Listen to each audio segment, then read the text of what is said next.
Simple steps to financial freedom. Have you ever heard of the saying, money can't buy happiness? You probably had, and most likely, although they aren't entirely mistaken, these words were uttered by people who didn't have to worry about money because they've got lots of it. What I believe to be more accurate is what Kanye West had said, and I quote, "Having money is not everything, not having it is." Kanye has a fair point, even though I don't typically listen to rap artists' financial counsel. When you lack money, it causes a great deal of stress, anxiety, and madness. It controls your life and becomes the lens through which you view the world. Hey, what's the price tag on that?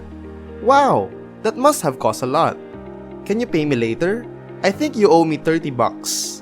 Venmo will be great. Every situation seems to center around money when we have little or no money. And although becoming wealthy won't solve all of your problems, trying to accumulate some money seems like a favorable undertaking. Your decisions won't be primarily dependent on money when you achieve financial freedom. You accept jobs not because it pays more. You don't have to look at the price tag to check if your wallet can afford another signature item on the shelf. And yes, you can take business class every single time, or maybe once in a while. Imagine yourself in a situation where financial constraints are non-existent. Imagine a time, or perhaps even a place, where stress involving money wasn't a major factor in your life or in your relationships. It won't take place immediately, but the ways to get there are simple and clear. So let's get going. Step 1. Set up an emergency fund. Put $1,000 aside and keep it in an emergency fund that you'll only spend in extreme cases. Some physically put their emergency savings inside a frame with the phrase, "break glass in case of emergency," according to a Dave Ramsey story I once heard. But wait a minute. Beer money, trips, or even a wedding are not considered emergencies. This money should only be utilized if and when hell breaks loose.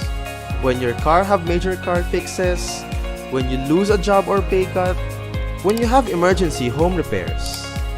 In other words, you use the emergency fund when your life would otherwise entirely fall apart.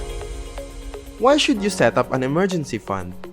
For the simple reason that everything that may go wrong will most definitely go wrong. Additionally, you have a backup plan in place so that you won't have to borrow money from your family again and again or max out your credit card, further increasing your debt. The beautiful thing about having an emergency fund is that it starts to make you feel financially independent. You have some room to breathe for the first time perhaps in your adult life. The quickest way to regaining control over your life is through this step. Step 2. Clear your debt. We've just come to terms with the fact that 80% of adult Americans in this country are in debt. Apparently, we spend money on things we didn't need to adorn a house we couldn't afford, or dig in on a brand new car when a second-hand one would have sufficed. The fact that debt limits your monthly income is, in my opinion, one of the main issues with debt. This substantially limits the amount of money you can save when you pay $400 to $700 each month, or even more for your mortgage, student loans, and auto payment. Another thing I'll mention is that paying off your loans faster will save you thousands of dollars in interest. Never mind cutting the number of lattes you consume each day. You're going to take a huge step toward financial independence here. Consider a scenario in which you have $100,000 in student loans with a 5% interest rate in a 20-year duration. Nearly the course of the loan, if you merely make the minimal payment, you will wind up paying the bank over $158,000. It almost feels urgent at this point. So, what's the greatest approach to pay off debt quickly? On how to do this, there are different approaches. You might start by paying off high-interest loans. Every loan has a distinct amount and interest rate. The best course of action based on the figures is to start with the loan with the highest interest rate and then pay it off one at a time. The debt snowball is an alternative that takes into consideration human behavior. We can pay off the smallest loan the quickest by focusing on it first. which creates momentum and encourages us to pay off subsequent obligations. As a result, when I initially started taking my goal of paying off my debt early seriously, I collected everything and put it into a spreadsheet similar to this. I would occasionally log in daily to imagine what it would be like to pay off some of these loans. I would do this when I logged in a few times every week. I kept track of my monthly payments because I figured if I could get them low enough, I'd be able to leave my parents' house. I would just delete them one by one like a crazy person or someone who is absolutely delusional. So, this was my motivation. I began to feel hopeful again.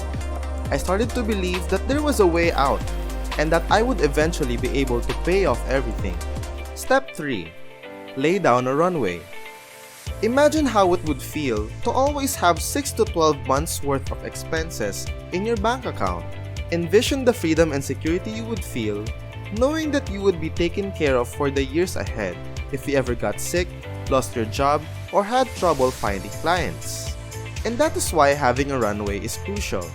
Take a look at a spreadsheet and record all of your monthly bills: house, supplies, internet, insurance, Netflix, electric bill, and so on.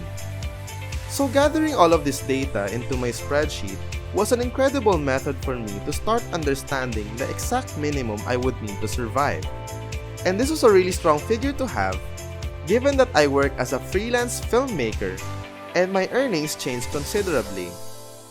Okay, on to some challenging mathematics. For your initial target runway goal, multiply that amount by 6 months. After that, obtaining a 12-month runway would be the next priority. This amount now serves as your starting point.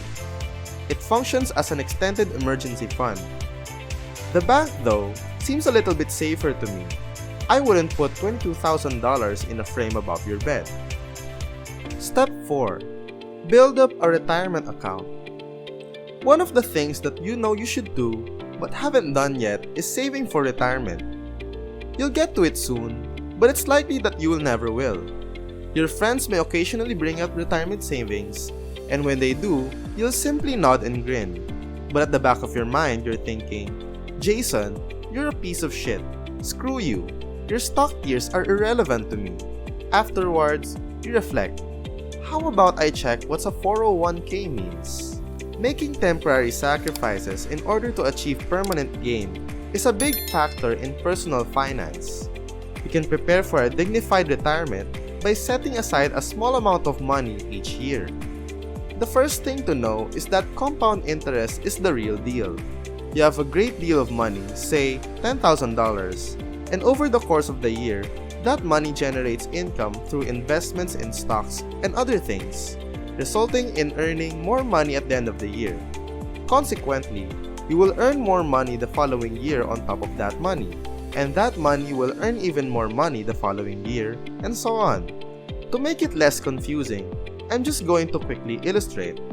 If, at the age of 20, you invest $10,000 in a 401k with a 10% yearly return, and you don't touch that money again until you're 70, you will have $1.1 million in the bank. All of this from simply putting away $10,000. See how much you may retire with based on your yearly savings by using an online compound interest calculator. Okay, so I invest personally at Vanguard.com. About 90% of my investment portfolio is made up of low-cost mutual funds and 10% is made up of bonds. The reason I choose this fund is that it effectively provides a snapshot of the American economy. So, the S&P has generated returns of roughly 10 to 12% since it began in 1923, and that is essentially what this fund is offering me. That's in the long run. We're not referring about a 5-year time frame. So you stop monitoring your Vanguard account every day or every other day when you invest for the long term. You invest your money, you double check that everything is in place, and you check back on it perhaps 6 months or a year later. By not worrying every time the stock market is unsteady, you can save unnecessary anxiety. Many people lost money when the financial crisis of 2008 happened. But if you're investing for the long term, It won't matter at all because you'll finally recover your losses in 30 years. Your age, salary, the amount of money you anticipate needing for retirement, your level of risk tolerance, and a host of other factors will all play a role in how successful your investing strategy is. Please conduct thorough research before investing. I'm not your finance advisor, investment advisor, or fiduciary. Learn more. Then, decide depending on your personal situation. This is merely a rough guide. If you're a freelancer and you're not comfortable with that level of risk, or if you'd feel more secure if you started with a $5,000 emergency fund, then go for it. You could also decide that you can manage the added risk and that you want to start investing in your future and retirement right away rather than creating a runway of 6 months. My own preference was to pay off my debts first before contributing to my retirement account. However, for many people, starting a retirement fund now is a good idea if you can't pay off your debt so quickly. This is especially true if your employer matches your 401k contributions, since you'll be able to benefit from compound interest. I recommend reading one personal finance book a year, or listening to one of the 100 podcasts on the subject. If it weren't for reading books like Dave Ramsey's Total Money Makeover or Sami Sethi's I Will Teach You to Be Rich, I wouldn't have been able to pay off my debt. As we occasionally become distracted by expensive things, this will allow you to reset your priorities each year. You'll be well on your way to financial independence once you've established a stable emergency fund, cleared off any debt you have, added Runway to your bank account, and started a retirement fund. It won't take you long to reach this point before you fully grasp that having money is not everything. If you thought this video was helpful, please consider hitting the thumbs up button and subscribing to our channel, and become a member of our awesome community. Thank you for watching! Until next time!